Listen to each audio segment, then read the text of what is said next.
she just like apologized to her daughter about not being like the mother that she wanted to be for her. And she said, but I just want to say like, I love you and nobody compares to you. And then that was like the last thing they ever said.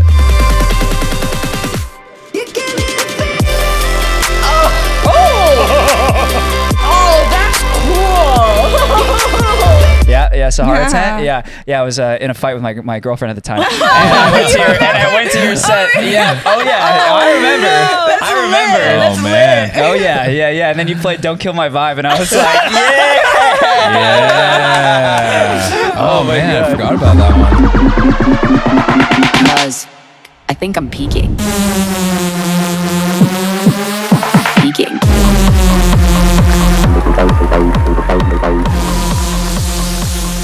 All right, welcome back to the I'm Peaking podcast. Question of the day today is, who was your gateway artist into EDM? By gateway, could be like the artist that got you to like fully commit to liking EDM. Fully Go commit? all in. Wait, all fully in. commit? Like fully commit? Like or you're like, I'm all in. Okay. Oh, Martin Garrix for me. Dash Berlin. Yeah. I feel like for me, there were multiple artists. You were actually one of them. I feel, yeah. Oh, let's go. He was thinking, and he's like, huh? Yeah, because like I feel like that was an era where I was kind of like figuring myself out in the beginning of college, and I think it was the way that you merge, like the cinematic elements, where those were things that I was familiar with, or like even like pop songwriting with like new layers that were EDM. At the time, I didn't even know I was listening to like EDM, melodic house, or like future bass. I didn't even understand what that was. All I knew is like it was kind of a way that I was interested in discovering those layers that you added in, which were like kind of like a door. It's like the way that I view gateway, like listening to like artists and like having them be as a gateway into EDM. It's like they're doors that you kind of open up, and you just get deeper and deeper and deeper. So it's like, yeah, you were one of them. Nice. Who was yours? Who was yours though? Me? I'd say Avicii was one. Oh for sure. Classic. Weirdly, Skrillex was one actually. Like the first time I heard his "Scary Monsters" and "Nice Sprites" EP, it blew my mind. I never heard anything like that before, and that made me just want to go deeper in. I feel like him and Deadmau5 were a bit of a gateway for me, but I think what like really put the nail in the coffin for me was Zed, who's my favorite artist to this day. You know what's interesting is like we're using the term gateway, and I'm like, I definitely listened to Skrillex and I definitely listened to Deadmau5 back in like high school, but that's not what started it. Like I was like, yeah. They're good. But like that gateway, like the thing that just pushed me and like it propelled to like I want to listen to EDM all the time, Dash Berlin. Yeah, Nice. but also in terms of like actually getting into my favorite genre, which is melodic bass, was actually also you, because you were also there around that time where I discovered melodic bass. Nice. Love that. Yeah. I was gonna say I've been listening to your stuff since 2015. Yeah. But I think was it Kings? Your Kings remix? Yeah. Yeah. Years That and was Years? like one of the first. Oh yeah. That was one of the first songs I ever heard from you. And then funny story, one of my friends from high school who like does not like EDM. Like to this day doesn't like EDM. You're like one of the only artists he ever like liked somewhat. Nice. Yeah. Cool. Yeah. I'll take that. W. Just, doing some glazing, starting off the episode. Oh, I mean, if we're gonna glaze the man, we're gonna glaze the man. It's getting nice and comfortable, guys. Let's go straight into it. Making me feel good over here. I'll say 2020 was when I started listening to you. Yeah. But that's also what got me to start listening to more than just what I already knew. Because at that point, I was still only listening to trance. So in 2020, I was like, there's more good music out there. And I remember 2020 was a hard year for me, and I remember listening to your music. Regardless of what song I was listening to, I'm like, this is a feel-good song that is just making me happy and like giving me, 2020 sucks, but like also I'm still good. Nice. Yeah. Love that. I think your music is just like perfect for being that gateway, because it's like you have like a lot of like pop elements also, or like a lot of heavy emphasis on vocals too, which I think bridges that gap really nicely. Yeah. You know what I mean? Or on the guitar riffs, it's like things that are familiar to other people, so they're able to like resonate and still it's like a digestible version of like EDM without like getting too 100%. like technical. Because then once you go deeper, your ears kind of get trained to the sound, and then like you start to fall in love with like the raw like old shit. Yeah, I like that. Very cool. Digestible. Num. Well, let's go ahead and get started, and I'm gonna have to glaze you just a little bit more as a part of this intro. Us first. First, Glaze us first. who do we have here on this episode of the I'm Peaking podcast? Hey guys, I'm Devin. I'm Mickey. I'm Nan, I am Bryn. and today's guest is the mind behind the music that's been the air we breathe on dance floors and the soundtrack to countless unforgettable moments. He's remixed chart toppers from Maroon 5 and Years, and teamed up with artists like Eleni Dea, One Republic to create hits that make us feel good and hold on with a whole heart. Whether he's headlining Coachella, EDC, Palm Tree Music Festival, Lollapalooza, his sets are all you need to know about how live instruments and emotional dance music can collide in the most electric way. Whether you woke up in love or came carrying a little baggage today, his sound always finds a way to lift you up.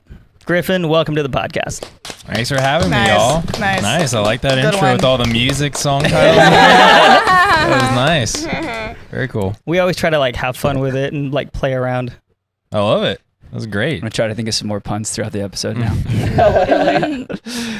Nan, you want to get us going on one of our first topics here? Yeah. Let me put this down so I have my cheat sheet. Yes, sir. All right. Do you guys prefer sad, happy, or angry music? Happy music is goated and peak, and no one can convince me otherwise. Okay. I feel like it depends on the mood, but at the same time, I feel like my heart always belongs to sad music. I don't know why. I promise I'm fine. But it's just, I don't know, sad music just like speaks to me. You had to like defend yourself real quick. I'm fine. I'm fine. But even like music that has happy melodies but with sad lyrics. Does that make sense? Totally. Yeah. Yeah. Yeah, the elite The combo. happy sad vibes. Yeah, exactly. That's what I go for all the time. Exactly. I gotta say, I don't think I have a preference for any one, just because every music has different purposes at different points in life. You know, like happy music is good when I want to listen to happy. Sad is good when I want to listen to sad. And it's like at the end of the day, at least I perceive, music is meant to be an emotional experience. So every emotion is a good one to have. So like, I like them all.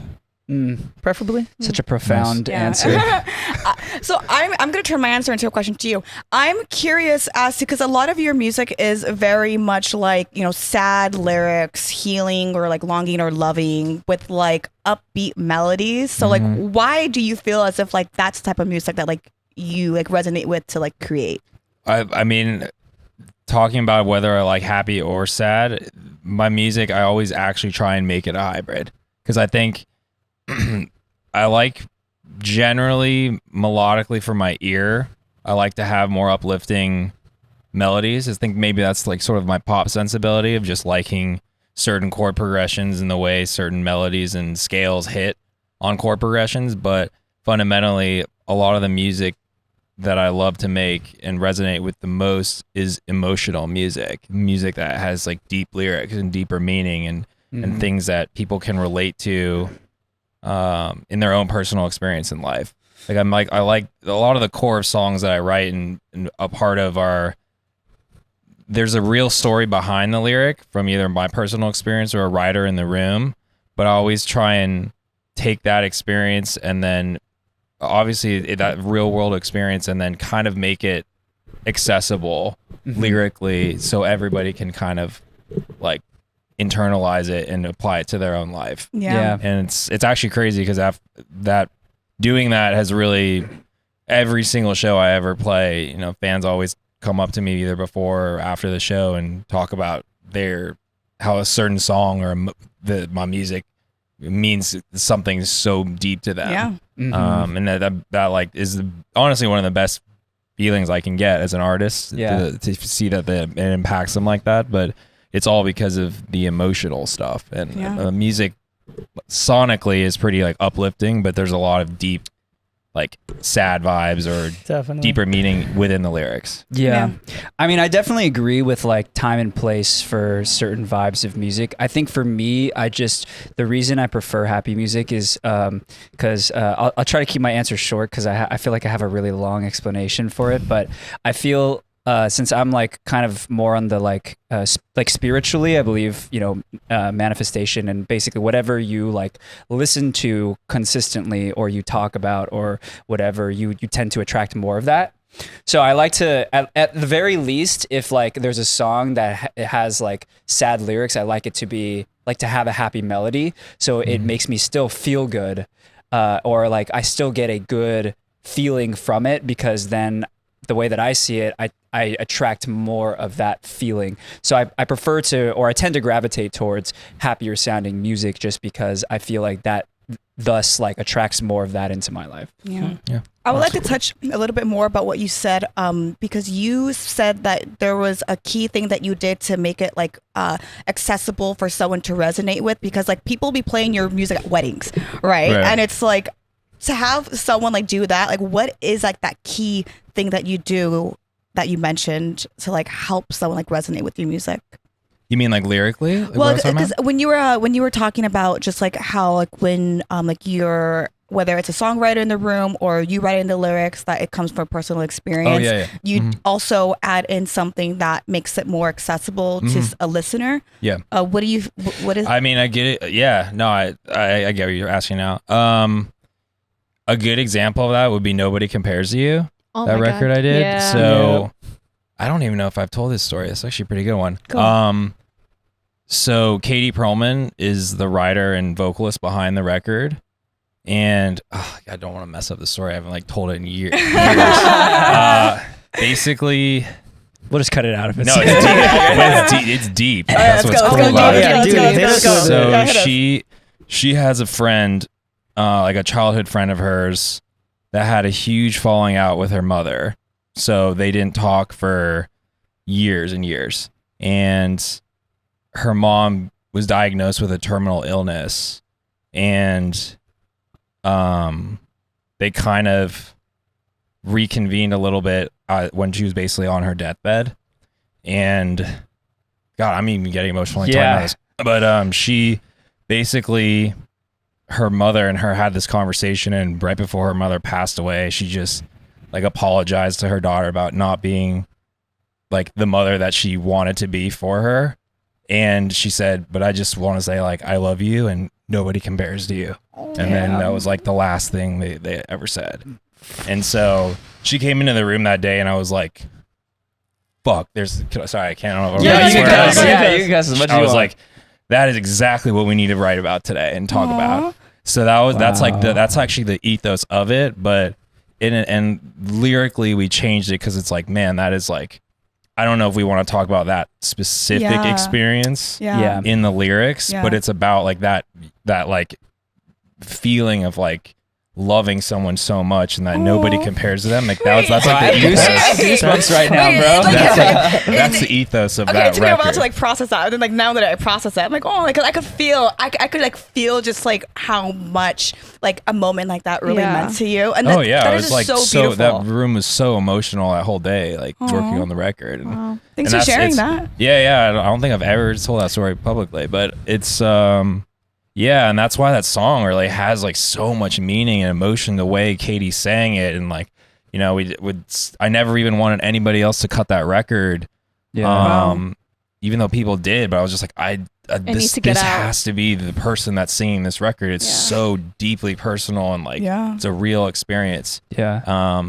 And that song still is just like kind of lived on over the years. And I just really think because there's real heart and emotion underneath hear it in her voice. That's what I was just about to say. Yeah. It translates really well. Now I'm just like imagining the song right now, and I could literally hear it in her voice and like the emotion to it. That's one of my favorite songs, and I'm like thinking about every single time I've heard it. Is just there's a reason it hits. It tickles. Yeah. It tickles my chest every single time. That's just the power of music, bro. Wow. It's like not only are you like translating a personal experience without having to like say exactly what it is, but then like the electronic production side of how like these sounds and these frequencies make you feel an additional type of way relating to the lyrics, and then it's just like a whole like new feeling that helps you like release or like feel something that is better than like what the current situation that you're in. Right. Yeah, that's true. And even that song, like when we finished writing it, it was a ballad that day. Like I didn't even do anything electronic that day. It was just like piano. Wow. Let's get it out. And then I sat with it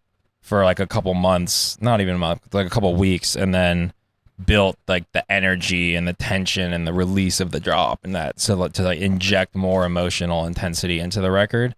But yeah, that day, a lot of the days actually I'm writing the music, I'm not actually producing that much electronic music in the studio. Like sometimes I am, but a lot of times when I'm in there, it's like I'm focusing, like you said it earlier, I think before we even started filming, about how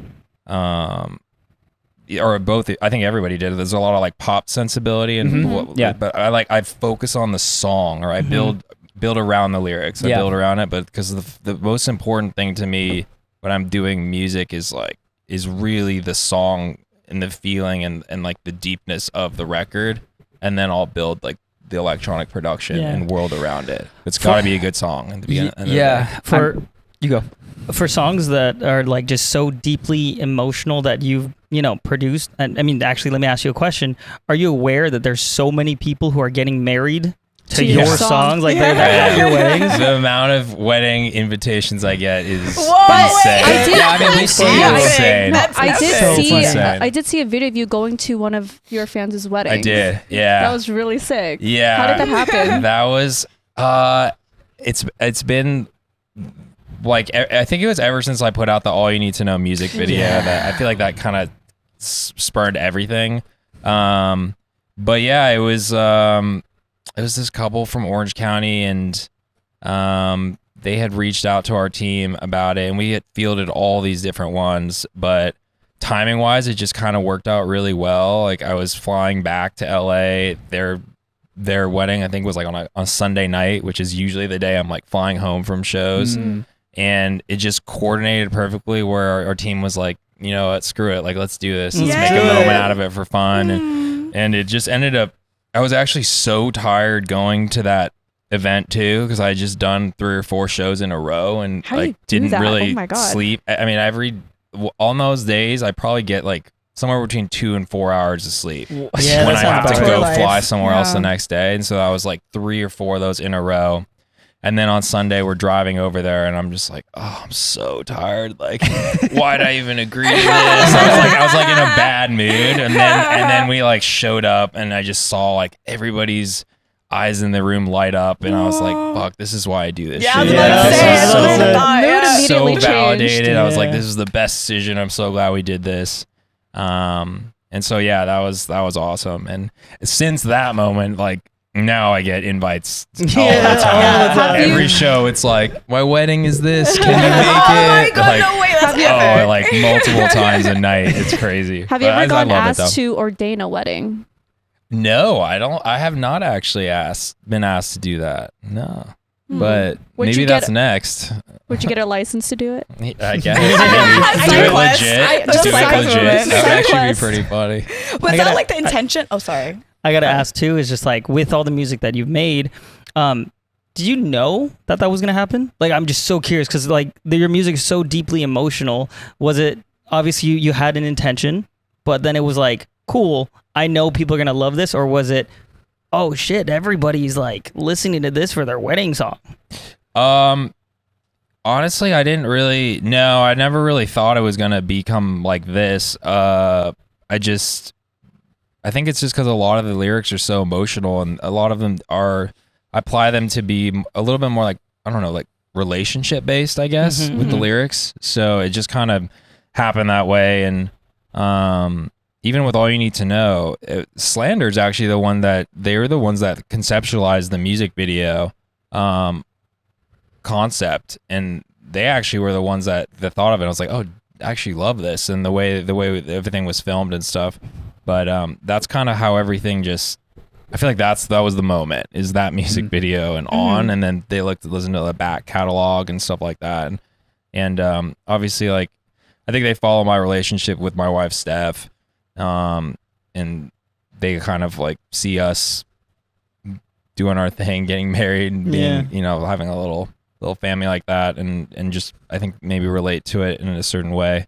So yeah, it's been cool though. It's been really cool to see they do like first dances to the music, and just see how much they're emotionally connected to the music. It really like warms my heart, honestly. So Did you play your own music in your wedding? no. I actually get really like tighten up and cringe when my music comes on. So curious. Really? Yeah. 'Cause I hate it. Wow. I actually like all of it. Like there's not like one song where you're like, okay, that's a good one. No, I'm always.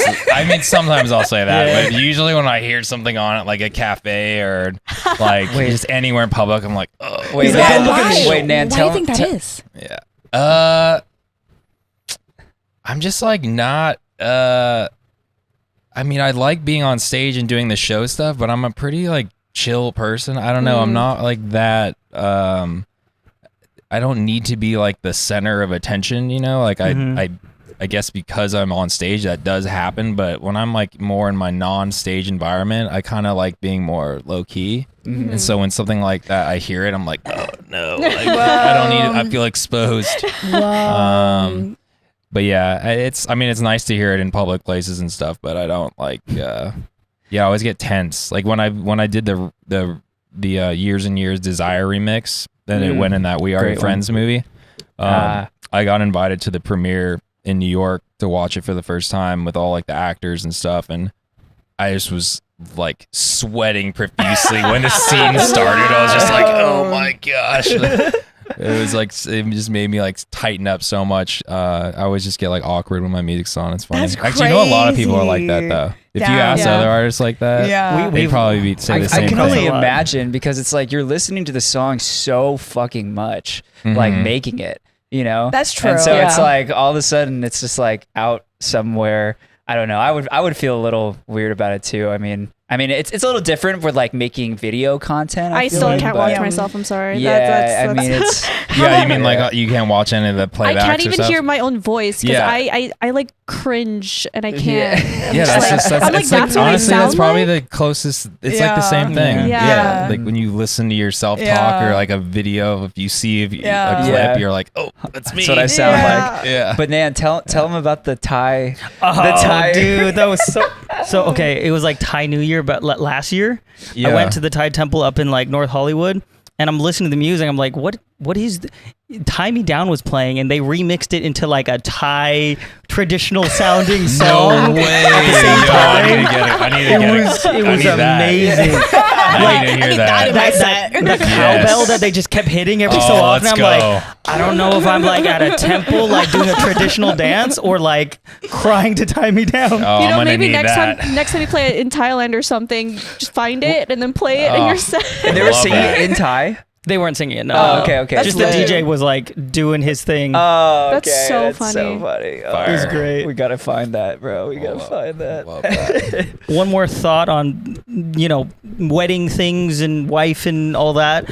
Speaking of your wife from earlier, are any of your songs love letters to her? I mean, yes. I feel like I haven't dedicated specifically like this is the Steph song, but I always I always draw from my experiences and relationships with her and all the music for sure. Yeah. She's always like a through line in my mind when I'm thinking of a lot of the stuff. So That makes sense. That makes sense. yeah. So your music also incorporates a lot of like, because I was going over like your music today from Pulse, and then just from like your old stuff, which like it still hits to this day. But there is a lot of like cinematic like elements in there, like whether it's like a cinematic riser or just like it feels grand. Was there always like an intention to add that to your music, and like why? Like, why do you do that? Yeah, I mean, I think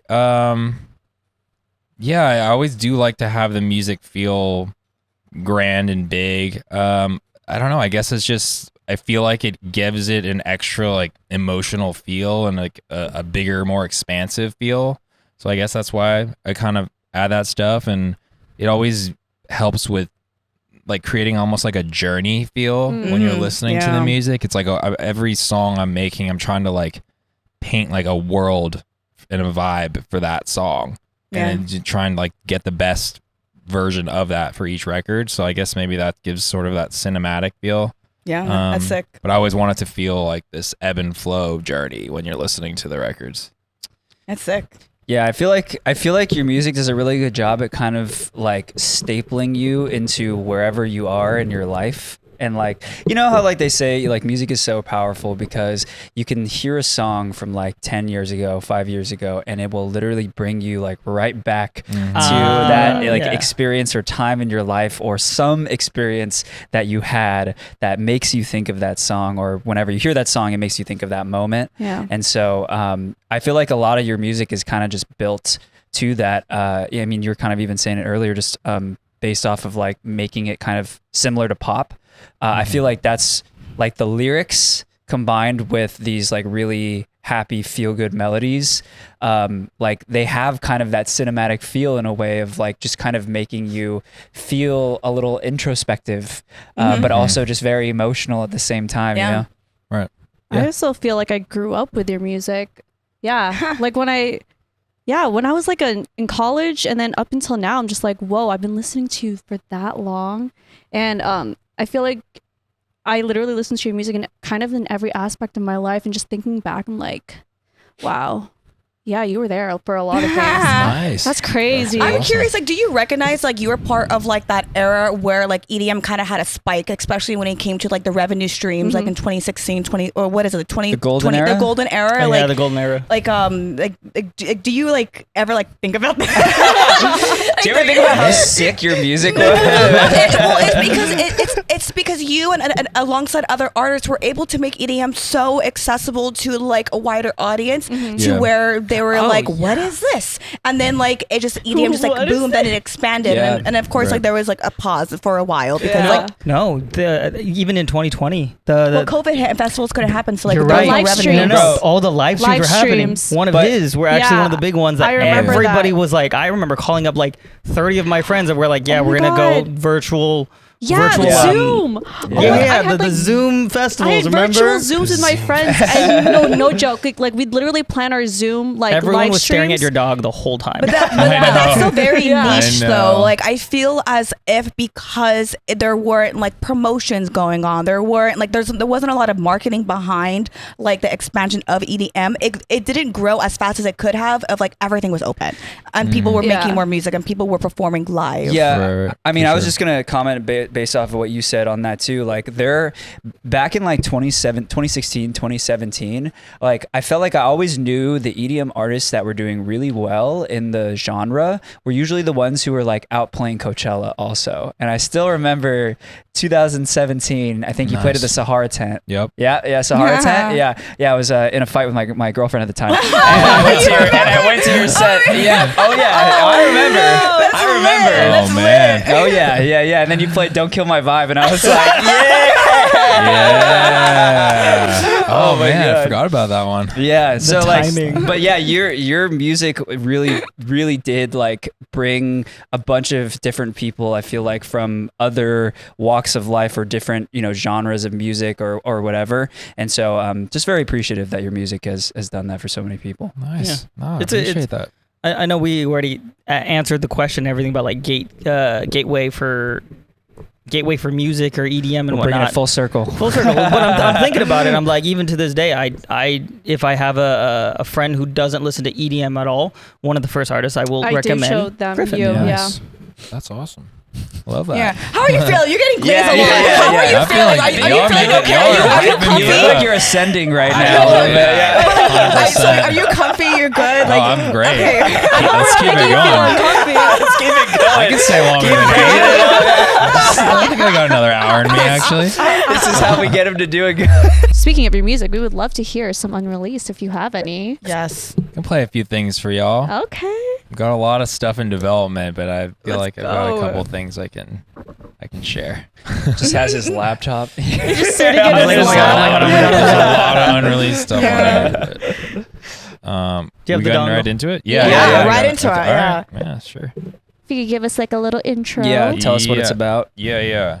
The first one I'm gonna play is a record with YDG. Oh, period. Wow, nice. Let's go. Yeah, he is awesome guy. Yeah. It's funny because we started our like me and him like relationship, I guess, started because I heard his "You and Me" remix, and Which is great. I was like, this thing is insane. I love it's like feels so like it's like his sound is cool because it's like dubby, but it's also like trappy. Yeah. like trap Yeah. drums, but with like dub wobbles and stuff. And I just thought it was a very cool take on like a hybrid of all like cool stuff that's going on like the halftime world. Yeah. And so I just snuck it into my Do-Lab set when I popped out for Coachella last year, and it ended up being like kind of like a big thing on the internet. I remember that. Yeah. Mhm. Yeah, and then he like hit me up after that. I was like, thanks so much for supporting it. And then I brought him out to play it again at EDC last year, and Remember then that. we just been kind of friends really ever since, and then finally got together in the studio, and I'm getting in with him tomorrow actually to finish the record. But I feel like it's in a good enough place to Let's go. Hell yeah. um, Exclusive preview. but yeah, okay. I'm kind of geeking out. I ain't gonna lie to you. This is gonna- Yeah, his stuff's sick. it's not as like hard as some of his stuff though, but it's like it's just like a good. It's like you'll see. It's called The Feeling. Love is a kaleidoscope. I see a different shade of you wherever I may go. It's something that God only knows. How you can make heaven feel impossibly close. I'm so high, you can't bring me down when you're by my side. You give me the feeling, light up the colors in the sky. You give me the feeling, and I wanna hold you till I die. You give me the feeling. It's the classic Gryffin vocals. There's that happy feeling. Yes, it is. You give me the feeling.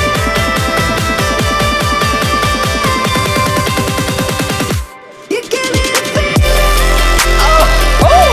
Oh, that's cool. That's so sick. You give me the feeling. You give me the feeling. Wow. I stare into the daylight. Do you go all the way through? Yeah. Even in the nothing, you convert in the light. It's like you got me hypnotized. Yeah, your snare's so crisp. Forever So crisp. Yeah, exactly. I'm so high, you can't bring me down when you're by my side. You give me the feeling, light up the colors in the Yeah, this was like exactly the music I was talking about earlier. Like just the happy lyrics, happy melody. Like Yep. love. You give me the feeling.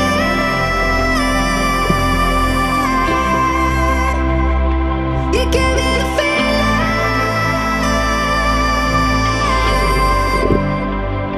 You give me the feeling.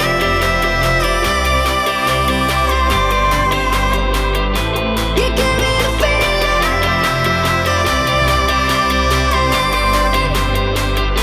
You give me the feeling. Oh, okay.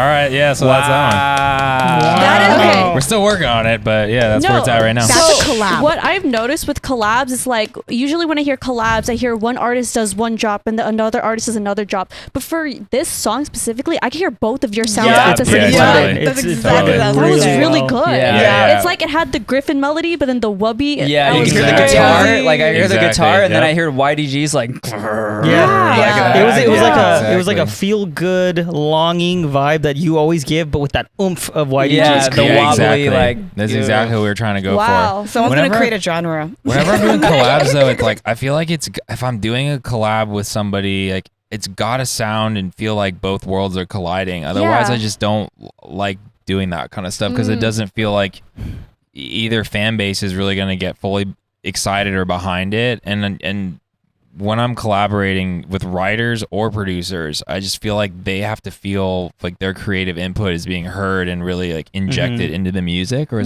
or else it just doesn't feel as authentic. Yeah, because I also heard it with your Excision collab that just came out too. Yeah, like that Yeah. one was very much like, all right, how are we gonna combine both worlds and make it feel like both of us really were full? I mean, we were involved, but I just don't want it to feel like either of us are compromising on the sound and stuff. I did have to tell Excision or Jeff to like, he made quite a bit of different versions on certain drops, and I was like, I felt so bad because I was like being kind of not critical. Because I was like, damn, this shit is so sick, but like I was like, it's so aggressive though at the same time. He saw, it's like I got some funny drops probably from here on my computer about it, but he was so cool about it. He's like, yeah, you know what, you're probably right. He's like, oh, maybe I'll use this for this That's other dope. collab I'm working That's on. really cool. But That's he really was cool. he was so receptive to the feedback and vice versa that it was a really fun process working with him. Actually, he's good, man. He's a good producer. Love it. But yeah, it was funny. And then we finally settled on the drop that is in the record. And right when he sent like the bare bones idea, I was like 100% like, let's go this down this road. And he was like, all right, fire. Like I get it. I get where you were meaning on the earlier versions and stuff. That's Yeah. awesome. But it's always got to be feeling like both are involved. And even the Cascade record earlier this year, like there was a lot of involvement, a lot of back and forth, and just being open to each other's ideas and criticisms, because that's just what's going to make the best product, honestly, when both people feel like they're 100% involved and committed to the records. Yeah. It's not giving that whole that was my part, that was your part. Yeah. No, Yeah, it's yeah. we made this together. Like all of literally it was feels yours that way. and Exactly. mine. Exactly. Yeah. It's always So a good. fine line though when you're being critical with either vocalists or producers, because if you're giving feedback though, it's very, you're very emotionally attached to music that you make. It hurts a lot when someone says something negative. Yeah, It's like so you always gotta like be careful with it, but it's always coming from a good place is where I always try and like say about it. It's like, I hope I didn't sound like a dick when I said that. Exactly. I can imagine. I can imagine you going like, yo, this is super sick, but like we need it to be like sick, not like sick, but like Yeah, sick. it's definitely like toning the right line, but yeah, it's always a delicate balance. But at the end of the day, it's like it's always coming from a good place. Yeah, Yeah, Wanting it to is. make the song as It is good as possible. respectable because it's like you're sticking to your values, you know, because like you know that like the track can seamlessly blend both of your elements and like to always like go back to that, you know, it's a respectable thing. Yeah, I was gonna say, I feel like that's just with art in general. Like, like two artists collaborating is always gonna have like some form of like having to make, that's a perfect word, having to make compromise or compromises so that both like perspectives can kind of mesh together. And sometimes it doesn't always work, and I feel like that's okay. You know, like that's okay, and it's okay to accept that and to like move the project in a different direction or to move it in the way that you want to move it. But yeah, it's always such a beautiful thing when it's so seamless. You know, It is nice when it's seamless. Yeah, I mean, I've had collaborations that never really came out too, where it's, you know, we try and make it work and it just doesn't quite have like the right sauce, the right ingredients for us to all be excited about it. And sometimes the tracks will just kind of die, but yeah, you never know how it's going to work out with a collab, and music making is so crazy. There's just never the same process. Like in any of my songs, the journey from start to finish has never been the same. But that's kind of what keeps it exciting and cool. Yeah, and authentic. Yeah. So basing everything on your success and your projects, what do you think is like the foundation of everything of Gryffin? Like, what would you describe as your What sound? would you describe? Oh yeah, my sound. I mean, I feel like we kind of have discussed it kind of generally, but it's, I always try and make it really emotional and feelsy at its core, lyrically, and then production wise, I always like trying to have, it's very melodic, I think, at the end of the day, and trying to have, melodies that feel that like can uplift you, and always try and incorporate a lot of electronic production is obviously in it, but there's always a little bit of organic undertone. So I'm like always trying to inject either piano or guitar subtly in these records to give it sort of that synthetic and organic kind of hybrid.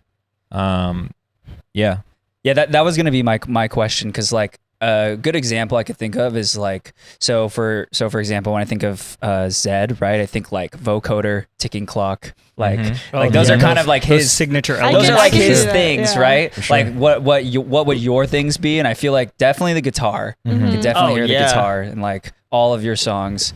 I think the piano is a little more subtle, but and then I also feel like the type of vocalist you also have in your songs. Mhm. It's Yeah, this like the 100%. same type of emotion that each vocalist portrays in your music. Yeah, definitely. I like it. well, we had a kind of an interesting question on here, which was when in your career, because you've been doing this for a long time now. I know. And- It's crazy. It's crazy to think about that. Yeah. Like, I'm like, It's I'm not 2025. like the fresh face on the scene Bro, anymore. I I'm remember like, when you were. I'm like stretching before shows. Yeah. I'm like, oh, it's different. It's different now. The fact that I was just like, I started listening to you in 2015. I'm my like, day. oh my I god, know. bro, that was like I 10. That was know. 10 years ago. I dude. know. That was 10 Wait, years ago. how many years I always has say it? I always tell people like before I'm on stage, I'm like a Toyota Camry with like 125,000 miles on it. I'm like, I'm like an older car now. I still got life in it. You but still got it's- it though. I'm not like the brand new car anymore. But, it's fine. Well- I've actually accepted it and just been happy about Aging's the beautiful. career. Yeah, And, it's Yeah. great. it's been like the fact that I'm like, dang, I'm still able to You still do got this it. and do this for 10 years and still That's have crazy. the fans and the support. It's awesome. So- I'm really grateful for it, really. we were gonna ask, like, when in that entire timeline, like, when would you say was like your I did it moment? Like Ooh. your Oh, like, not just when, but do you remember the moment? You know what I mean? Like where were you? What were you doing? What show was it even? If it was a show, you could have been having dinner. Yeah, I mean, Yeah. I feel like there's been a few over my career, like even like sitting there we talked about like watching the movie play and the Years and Years Desire remix play at the movie premiere in New York. Like that was kind of the first one early on where I'm like, whoa, like this is like actually becoming a thing. It's not just me uploading music to SoundCloud now. And I was was like, in a there's movie. like, I was like, that's crazy that's even happening. I think the first time I put out a record, my own original record, Heading Home, was like the first one that came out. That great was song. kind of a big moment. And I think Coachella, the first time I played Coachella was a big one. was that where your it felt first? Was that your first year, 2017? like 2017. Yeah, I played Nice. 2017 and 2019. Yeah. Yeah. It was a packed stage too. Mhm. Wow. Yeah, it was a good one, and that was a big moment, I think. And honestly, when I dropped Gravity, when that album came out, I think that was like I feel like a legit artist. I have an album now. Like I have a body of work that I stand on. It was that tour where you did like you live streamed the whole thing, right? Yeah, Because I remember I rewatched that so many times because it was so good. Nice. No, Thanks. like legit. You need to More go on glazing. YouTube and watch it. We got to make sure I we get swear some to glazing God. in every now and then. Let's go. Let's go. We need a compilation, actually. Yeah, 'cause glaze this episode is compilation. gnarly. I love it. I That's was amazing. obsessed More with glazing it. than usual. Part of him is like cringing at the same time, but it's just like yes. Yeah. It's just our subconscious mind just like when I coming out. say I grew up with you, I legit grew up with you. So All that's right, guys. I love it. I'm sorry. What would you say is like what would you say is like advice that you would give to anyone, I guess, just trying to get that same moment or pursuing their passion? I mean, sounds kind of broad when I say it that way. I didn't want to say like just for producers, but for anyone that's pursuing like art, Yeah, or just creating music or whatever. Yeah, I mean, I think like early on, I sort of decided that I wanted the Gryffin music to be kind of like we all discussed, to be like emotional but uplifting, takes you to a place when you listen to it. Like I had like almost like a mission statement of what I wanted my music to be about and represent. Oh, And sick. I think having like a strong fundamental like identity Like of a what North you want Star. to, yeah, like Yeah. like a thing that you always can call back to, being like, this is what I want I like that my word. project and vibe to be about. I like identity. I like that's I think that's a really good way of saying it. Like you have your identity that you stick to. Yeah, exactly. And I think that's, I mean, speaking as just like a music producer, creative in that space, I think that's really important, is to have, yeah, an identity of what you want to be, what you want to showcase to the world. And if people are talking about your music, like, how would you describe it? Like, have a definitive, like, Yeah. answer of what it's about and what you're trying to bring to the world. And I think once you find that, then just pursue it to the fullest, Yeah. and not be afraid to put your music out, and not be Yeah. afraid to play it for people, because even if it's not as good as it will eventually be, like, you at least got to get the ball rolling and start getting feedback and seeing what people think.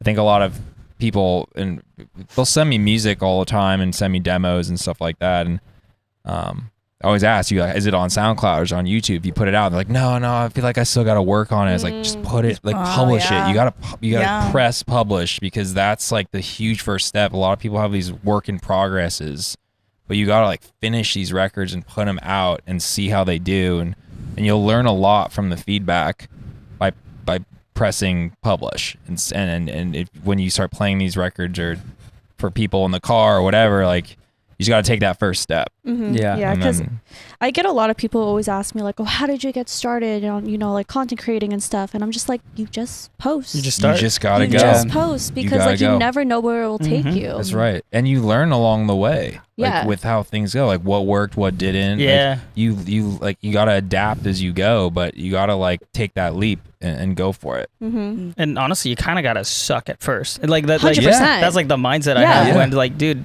the first thing I put out or piece of content or whatever else people put out, probably gonna suck at first. And Please that's- don't go back to my old content. Don't Oh watch it. yeah, dude. Do not dude. watch it. Some of my first videos are so bad. It's but funny though. I love looking back and I'm like, haha, like look at that edit that I did. Like that sucked. Look at that J cut. But, like, Wow, but, that like, J look cut what I could do sucked. now. I'm No, gonna say yeah. this. Yeah. There's You know, definitely you're right. some pieces of content. I'm sure it's the same with the rest of everyone else, and maybe even with your music. There's definitely that one or two pieces of content that you're like, I really thought I was doing something here. I didn't. Yeah. Or like, Yeah. I didn't. Why did I do that? Yeah, but and put it out. I think what's so sick because I actually did this yesterday because I did like a top 3 artists to like look at to see at EDC last year, and the video that I edited at that time, I was like, wow, this is awesome. This is like some of my best work. And then I look back at it today, and it was so easy to like critique little elements that I was like, oh my God, I could have done this. I could have done this. And it's like just with a year of growth. And if I would have never posted that video, if I was like too self-conscious to do it, I would have never known of like what my potential could be. And like to see that growth within a year, it's like motivating. It's 100%. motivating because like if I grown that much just within a year, like what is my growth going to be moving forward? 100%.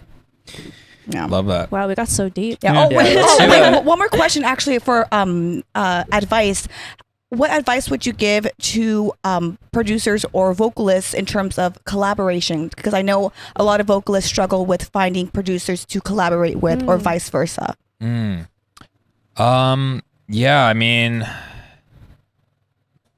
on a vocalist perspective, I mean, I guess you gotta put your music online, put it, at least do maybe like live clips on TikTok or Instagram of like you performing, so people can kind of recognize your tone of voice. Like put some work in progress, or maybe sing some hooks, put them online. Covers. Covers. Covers are a good is one. good. Yeah, that's actually really good because that's immediately, there's a recognizability there, but your voice can be unique, the tone of it or delivery of it or how you're doing it. And I think, not being afraid to just put it out there, and also try and hit up artists direct. Like you never know with DMs. Like That's a lot of true. stuff happens in the DMs with music. It's actually crazy. Like so many collabs and conversations have begun through DMs. It's actually wild. It's like, Huh. Like the Noah Kahn record I did on Gravity. Like now he's a superstar, which is so awesome for him. But like I just DM'd him out of the blue when I did that record with him, and I was like, "Hey, I'm just like a huge fan. Like I got this record with this guy 7 Lines, and With this guy so long. yeah. Well, I didn't know if he like knew who I was or who he was at the time. I just mentioned, and he immediately DM'd me back. Goes, dude, I was just at your Lawless set last weekend. I was so drunk. It was so fun, bro. He's like, I'll totally cut this for you. And I was like, what? And then I took an overnight flight to New York City, and like we rewrote the song to fit his vibe. Wow. And cut it. But that would have never happened if I just didn't like shoot the shot and shoot the DM and take the risk and be okay with rejection if that were to have happened. Yeah. Wow. And now it's crazy. Now he's like superstar. Yeah. That's Too awesome. cool. Now he's too cool to answer my DMs now. No, I'm just kidding. I'm actually not. I'm actually joking about that. We're gonna play golf sometime soon. It's okay. Sick. I will vouch on that comment too. Everything happens in the DMs, even with our podcast and us individually and I whatnot. believe Oh, it. yeah. Just sending DMs sometimes, or like artists who have DM'd us, and it's like, cool, let's schedule Yeah. something. Well, Yes, not only that, I absolutely. didn't start the friendship with you guys until Bryn DM'd me. Oh yeah, and I was Oh, so yeah, scared. Okay, that's I was, right. There you go. So I There was you so go. scared of rejection, and that was limiting me. And then I think it was Nan was like, "What's the worst gonna happen? She's just not gonna respond." Or I think. Oh, I do remember that. Yeah, yeah. And then I was like, you know what? You're so right. And then I just did it. That's right. And That's then how here it we goes are. down. That's Here we how it are. that's how it goes down. You gotta shoot the shot. For Yeah. sure. Yeah. Shoot or shoot. For sure. Well, let's go ahead and move forward. We Yeah, got to we do got some fan fan questions. questions. Okay. Yeah. Well, we got a lot of fan questions this time. Yeah. I already got mine. Yeah. Oh, wait. I got to choose. Hold on. I'll start. So, it's hopefully I'm pronouncing it right. Yeah, it's yeah. Asks, who's an artist you want to work with that's in a completely different genre? Ooh. Dang. A completely different genre. I mean, I did a country one with Chris Lane. That was pretty cool a couple years ago. On a pop level, like, I mean, Charlie XCX kind of does dance stuff, so I guess that's not totally different genre, but I love her. I mean, that's I love pretty her. different though. She's lit. She's so dope. Yeah, so dope. Someday, like someone like The Weeknd would be Ooh. insane. Oh, You it's know- fire. Oh, the Weekend I think Gryffin track. I could literally Ooh. imagine Whoa. that. Okay, so you're Yeah. thinking like expansion. You're thinking like I'm gonna tap into that market. If right he there. believes in it, Yeah. it's Well, I going mean, to he's happen. already, That's epic. Like already that. in, like, That's pop, awesome. I'm all you know? for the evolution and expansion of electronic music. It's already happening. There's no denying it. And I mean, yeah, it's epic. Yeah, it's funny with where we are in electronic music. I feel like we were talking about that era of the 2015 to 2018, 2019, where there was so much. It was so like almost more mainstream in a way, and I feel like after COVID, it kind of went a little bit more underground, and still kind of is like a little bit more underground sounding right now. But I think it feels like there's a big wave that's about. There to be is. So the happening past right year, now. it went up 6% in revenue streams overall, which Yeah. is insane to Yeah, me. I feel like Yeah. it's making a boom. Well, Yeah. the live side is as hot as it's ever been. I mean, Yeah. people are selling crazy Yep. tickets right now, and there isn't like that commercial like crossover smash. Like those are harder to come by right now, but I really believe it's coming because I think you're getting this whole new generation of ravers that are Yep. discovering electronic music. I don't know when y'all like fell in, like what age you were when you like fell in love with dance music, but I feel like it happens a little bit later than like other genres of music. I feel Yeah, like you listen to I like hip started hop in- or indie music and stuff And when I you're was like younger, and 17, rock. 18. yeah, exactly. It's Yeah. around like feel like later high school or early college is sort Yeah, of when you're like, early yo, this stuff 20s. is insane. Yeah, like once you start socializing with people and actually going to raves, you kind of Yeah. like I've- opens your world to electronic Yeah. music. I've had Raves have become like the new pastime for sure. Yes, because Like- I mean, a lot of people are saying that clubbing culture is kind of dead, and Yeah. festivals are like the new thing. Mhm. Yep. So People I don't also- go to movies anymore. That's true because of streaming services. Yep. So Yeah. the only like live thing to go do is literally music festivals. Mm-hmm. Right. Also, social media has taken literally 80% of like the total music that is now like on the charts. Like what? Did you Devin? just read an article on this? Because I love how you're like quoting the okay, well, exact numbers. I'm so fascinated. metrics. I am so fascinated with just electronic music as a listener, and I'm Yeah, a yeah, yeah. proud listener. That's awesome. Though. And it's like it is really interesting to see how social media has honestly impacted just how people listen to music. True. And it's like it's only gonna keep going from now. Yeah. You know. I've had conversations of like it's like the Roaring 20s all over again, but this time it's for EDM. Oh, that's cool. Yeah. I like that the thought. believe it. raving 20s. The Raving 20s, yes. Raving 20s. Yeah. Let's get on the questions. Yeah. Oh, sorry, Admax. I have one. Oh, from Kimmy Louisa. She asked, if you weren't a DJ, what do you think you'd be doing at this exact moment? I'd probably be a engineer in the Bay Area. Whoa! I went to school for electrical enginering Wow. at Ah. USC. Sick. Yeah. USC. Yeah. Whoa. Wow. Yep. Damn. And I hated it. I was so bad at it, and I was just What grinding. made you go into it? My dad was an engineer. I didn't really know what I wanted to do with my life. I mean, music has always been a part of my life. Like I did classical piano when I was a kid, and I Yeah. was jamming around with my guitar and literally playing music in the garage with my homies in high school and stuff. So music's always been around and a huge part of my life, but I never thought it was going to be my career. I think it's just because my mom's Japanese, and it really has that sort of like, you got to get a good The degree, Asian parents. get to a good school, get a good degree, Yeah. and do that, safe route kind of thing. And so I sort of just had that ingrained in my DNA, where I just thought that was what I was going to do, even though I love music so much. And then I got to school and I hated engineering and fell in love with dance music, like kind of all in that same sphere, and then started just kind of producing music and teaching myself how to make electronic music off of YouTube. Whoa. Called like Yeah. the YouTube School of Music. YouTube University. And bro. YouTube University. there you YouTube go.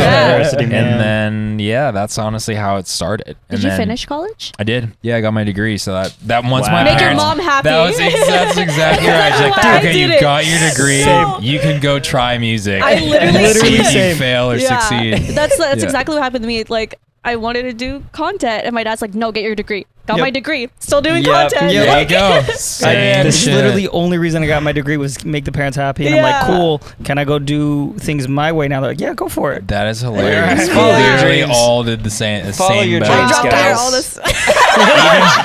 Yes. I got my AA. The rebel. Fuck yeah. Yeah. Badass. Yeah. All right, I got a question. Christian95, what's your DJ Mount Rushmore? Oh. So I got to pick 4? Yeah. 4, and let's go with dead or alive. Okay. Oh, I already know what one's gonna be. Yeah. What? Avicii. Yeah. Yeah. I was gonna say Avicii. There's- Yeah, he's going on there. for sure. He's going on there for sure. Vici.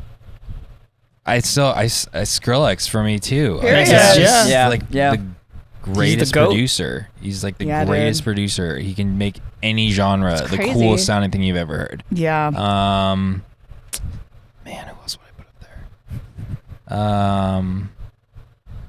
Maybe like Daft Punk. Okay. Oh, that's a good one. Iconic. 2-for-1 deal right there. Yeah, they're like two. It's like two heads and. Yeah, one. it is 2 for 1. It's like some more modern. Who would be that for me? I just want to pick maybe Swedish House Mafia, I guess. 3 for 1. Damn.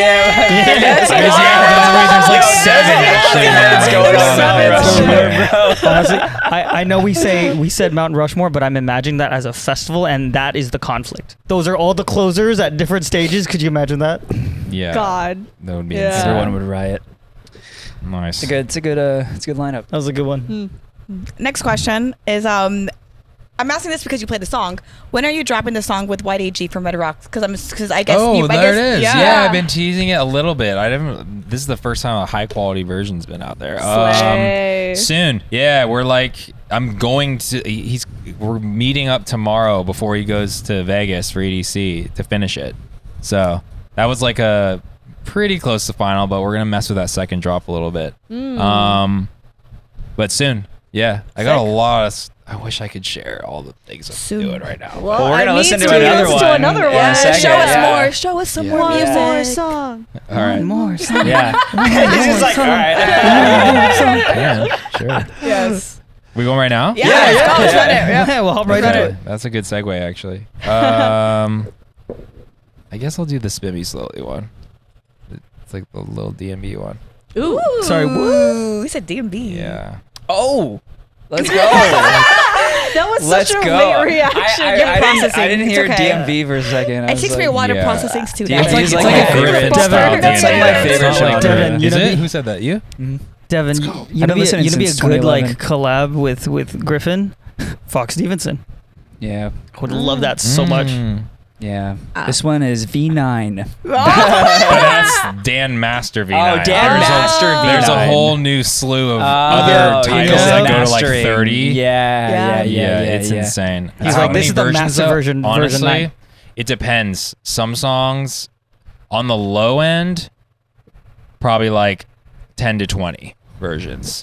On the high end, over 100. Wow. Yeah, I could just Okay, imagine I was how not your imagining files. 100. Oh, sorry. Yeah. Oh, yeah, how your files look, because I do digital art on like Photoshop and Illustrator, and I have like a shit ton of versions as well. But like music, I feel as if like that's like even like that's more storage. Yes, it's Wow. pretty insane. Well, I'll start deleting stuff after a while too. Like if there's like a bank of like 1 to 30 of a certain version or whatever, and if I start pivoting to like an updated one, Yeah. I'll just take like the last and the first version of that bank and then delete everything else. Got Okay, it. smart. And so Got it. keep going. Yeah. Because sometimes I'm just tweaking like the smallest shit. It's like the kick drum is slightly different, or the bass is a little Yeah. 1 Oh. dB louder. Then you gotta start Yeah. doing like V9.23 or Yeah. something. Yeah. 9. That's what, That's what yeah. I do. You Oh, save yeah. after like pretty much everything you do. Yeah. Like a new version after every Just reflection. every yeah, tweak. Yeah, pretty Yeah. much. I mean, there's music's it's tough though because you can always work on. I mean, you guys know as creatives, you feel like you can always Yeah. work more on Yeah. something, but Yeah. you got a certain draw point, the line at you some just point. gotta Stop. stop it Just and just yeah. put Put it it, out into yeah. the ether. Yeah, you were literally saying it. Yeah. Just put it out It's there. real though. Like sometimes Yeah. like art is never finished. You just like let it go. Yeah. It's Yeah. Like part of what sometimes, it is. sometimes I make Yeah. a video, I'm like, I'm just gonna make it, put it out, and I'm like, oh, Yeah. it did so much better than I thought it would. Yeah. Yeah, Or it yeah, flops and you're just that's like, also oh, how okay. music works. Yeah. Like some of the music is, I talk about it with other artists all the time. Some of the music that ends up being like their biggest records, they're just like, yeah, like I like it. What was Yeah. yours? That kind of surprised me. Yeah. You mean? The Desire remix is the biggest surprise. I didn't even like it that much when I released it, Wow. which is insane that it's Wow. become what it is. Wow. What's another one that surprised me? All You Need to Know actually surprised me. No not way. that I, Really? yeah, not that I didn't love the record. I just didn't know it would have the legs that it did. Like it's crazy because I put it out right before. There's a I put pun it- here. What? No, I was like, there's a pun here. I'm thinking of one. Sorry, continue. But no, I mean like I like. Sorry, I didn't. It's not that I didn't love that. I've always loved that record. I just didn't think it would do that well for some reason. I was just like, they're gonna. I think our core fans are gonna like it. I think my fans will like it. I think Slander's fans will like it. But I just don't know how far it'll go. And I was right before Coachella 2019, and it was when I was like finishing that record with Carly Rae Jepsen and Aloe Black. Like, Also I was, a great record, I was by like focusing on those songs, being like, oh, these got to be like premiered at Coachella and try and tease them and make them these bigger things. And then I was like, I need something to release though this spring for this festival season. And I was like, oh yeah, let's put out the Slander one. And it's not that I didn't love it. I just didn't think it would. I wasn't sure. Yeah. And then it just kept building and building over the summer, and then that music video came out, and it just kept growing. It was a pretty crazy one. People really liked it, and that's all you need to know. So. He's just waiting, sitting on that bomb. Yeah. And there was so many remixes too that ended up getting put out. Like that's crazy that you didn't like think that it had the legs that it had, but like there were so many legs. Yeah, but you just I don't know. I'm working on so much stuff at a time that it's hard to predict, I guess, because I love all the songs. Like I really like my music pretty equally. There's all like little different children. They're all just all different things. But you never really know. I mean, some songs I knew before we put out Feel Good, I was like, damn, I feel like this one's a monster. Like I felt that one pretty strongly with Nick when we were finishing that one. Tie Me Down felt really strong. Like I was like, I actually finished those around the same time period, and I was just like sitting at home like, yeah, yes, these next 6 months are gonna be awesome. But yeah, I mean, you just never know though with some songs. Some ones you like feel so good about, and they just don't connect as well as you think it would, and vice versa. And every artist will say this too. Like every artist has had varying successes with their music will say like it's been so hard to predict which ones are the ones that take off. Crazy. Well, I think this one will for us. version Master 9, right? I mean, it's DMB, so Yeah, if you could give us a It's little like Gryffin intro. DMB, but yeah. So what's it called? It's called Yeah. Spin Me Slowly. This is this record with Julia Church. She did she's done the Summit record. Yeah. And she's insane. She's Yeah, her awesome. voice is crazy. She's so talented. And we're actually working on several records, but this is our next one that's coming out later this summer. Let's go, So Gryffin it's just like DMB. a good Let's go. summery DMB vibe. So yeah, Hell here we yeah. go.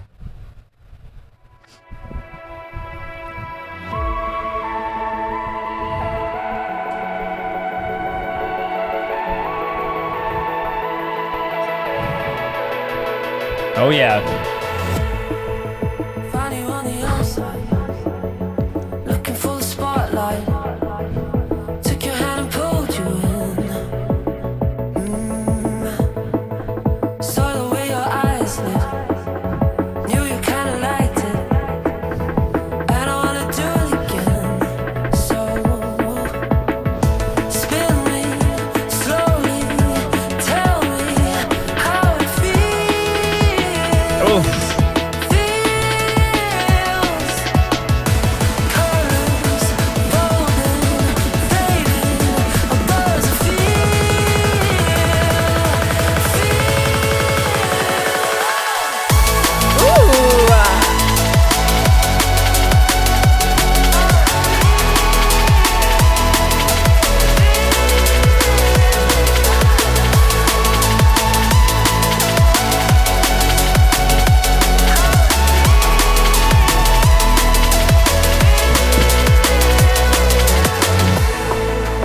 I'm a little tongue-tied.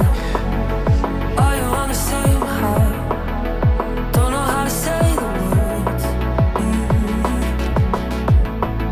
So move a little closer. We can do it over. That background wub is so nice. Yeah, thanks. Do it again. Spin me slowly. Tell me how it feels. Colors. Oh. Does it feel?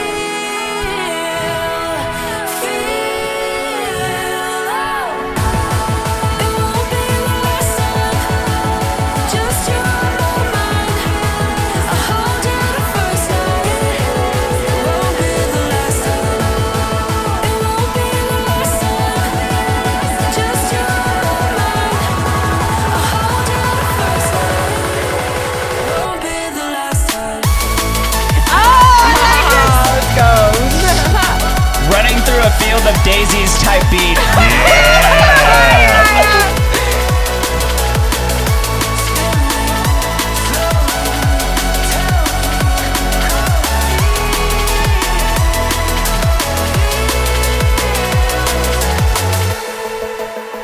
Yep. That's Hell that one. So yeah. pretty. I love how the energy just went. Yeah, it's just like fun summer energy. Oh, That yeah. was great. Drum and bass to the moon, baby. Drum and bass Yeah. has expanded, and like that's fucking awesome. I know. That's what's God. cool about this new wave of dance music too. Is I feel like a lot of these subgenres are like popping right now, like Yep. techno, Yeah. drum and bass. Like, Finally, drum and I and love bass that you gets said its Dash moment. Berlin. I'm so bullish on trance right now. Like I'm trying to do some more trance stuff. Like I did Hell that yeah. Armin record last year, and it was so fun making that record with him. And I'm like super inspired to make trance. Hell So- yeah. And I've been I'm- incorporating it in all my live sets. It's the and next stuff. one. That's the So- next one that's Yeah. up, I think. I think it's trance. I love Yeah. trance. I feel like artists have done a great job too at like expanding these genres by collaborating. Where it's like someone from like the UK or Europe collaborates with like an American artist, just like 100%. bridging, the audience. Yeah, well, I think also what's nice is this new like I feel like Gen Z is very they're just like down for there's like no rules with Gen Z, I feel like. Yep, no rules. Which now that they're coming in and loving electronic music, like it feels like there's no rules anymore for dance music. Like I feel like sometimes even Love it. 10 years ago you kind of if you had like known for a sound or style You of stay there. subgenre of Yep. EDM, you kind of had to like stay in that lane or else people would be like, oh, what are you doing, like leaving that world? But Yeah. now it's just like everybody's making just stuff they like. Yep. Yeah. And it's really awesome. It's very fun as a creative because I don't like, and now I go in the studio and I'll work on any type of dance music, just like whatever the vibe is and whatever feels right, just like go for it. 'Cause- Hell and yeah. I love it's as a creative, that's the best thing to Freedom. not feel you're like Oh, boxed in. Yeah. Hell yeah. Period. Yeah. Well, with that, we're actually a little 15 minutes over, according to Jay behind the camera. So we're going to end the episode here, but we are going to go listen to a couple tunes over on the bonus Tunes. segment, speaking of new music and new sounds and blending genres and everything. So thank you guys, obviously, for making it this far. If you did, if you'd like to go and support the podcast, the best way to do it is to go check out the Patreon, which we have bonus episodes over there. We have exclusive playlists. We have early access to episodes. I'll have everyone's names on screen as I'm saying Like a this. movie. And wow, it's been a long time since I heard it that way. Yeah, right. And also want to give a big shout out to our sponsors, Boom Boom Scented Nasal Sticks. Definitely go and grab some for your next festival. They are great for calming your anxiety in the crowd, for preventing you from smelling bad odors at the festivals, people's BO, you know how that is. Yeah. Stuff like that. So definitely go and check them out. We do have a code I'm Peaking, if you want to go and grab one on their website or on TikTok Shop. So real quick, let everyone know what you have coming up soon, like shows, releases, stuff like that. This is going to air around, I think, May 21st is going to air, so. Nice. Yeah, I mean, I'm not doing as many headline shows in North America this year. I mean, I got my 2 Brooklyn Mirages coming up, which will be really fun in New York. Hopefully it's operational by then. We talked Fingers about crossed. I got faith. Period. we talked about talking about that with you, but decided, you know what? Let's not talk about that one right now. But I know, that I know. whole thing is so funny. It's crazy. I mean, Mirage is a great venue. It's just unfortunate circumstances, but hopefully we'll be up and running soon. Yeah. And then just doing festivals this summer. I'm gonna now do some overseas stuff the second half of this year. I'll be doing a decent amount of shows and festivals and stuff like that, which I'm excited about. But it's really like making a bunch of new music too. Got a lot of stuff I'm working on that I'm super excited about. Like obviously excited about the songs I shared with y'all today, but lot of stuff in the pipeline. That I'm very, very excited on. Hell yeah. And there'll be a whole new wave of music from me coming soon. Hell yeah. Sweet. Excited to hear it all. Yeah. Yes. Thanks. And thank you for Awesome. being here as well. Yeah. And Thank sharing, you y'all are so cool sharing much. your vibe. music, I'm glad. Yeah, no, sharing it's your good. stories It's too. very cool your to deep be here. stories. Yeah, that was a deep one. Nobody praised Yeah. you. Glad we were able to get some good glazing in. You know? Yeah. Oh yeah. Yeah, I like that too. All right, Nan, you want to do the outro? All right. Well, if you stayed this long, I appreciate you. We all appreciate you. So go ahead and smash that notification bell, like, comment, subscribe. Let us know who you want to see in the next episode, and we'll see you in the bonus. See you in the Toodles. bonus. Bye.